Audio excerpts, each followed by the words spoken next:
Hello, Namaste Darshan. How are you guys? I hope you are doing well. Welcome to NVFH vlog. म चाहिँ अहिले साइनो Thakali kitchen काकाको रेस्टुरेन्टमा चाहिँ खाना आएको छ भेट घाट कार्यक्रम यसको फुल भ्लग हेर्न मन छ भने चाहिँ तपाईहरुलाई म अर्को भ्लगमा आउनेछ this is my OOTD for the day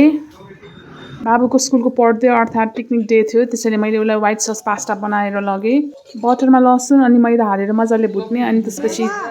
दुध र अनि चिज राख्ने बेन्चामेल सस पछि चिज सस बन्छ त्यसपछि पास्ता हाल्ने र रेडी भयो मैले हट केसमा मजाले उसलाई प्याक गरेर उसको स्कुलमा पठाएँ हि वाज भेरी ह्याप्पी उसको साथीहरूले पनि कति कति डिफ्रेन्ट खानेकुराहरू लिएको थियो अरे सो यो म स्कुल लाँदैछु बाबुलाई सो आज भावनाको छोरीको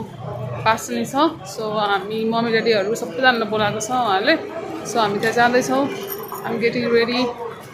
बाटोमा हिँड्दै हो अब आरबी होम कन्सर्न मित्र पार्क भन्ने ठाउँमा रहेछ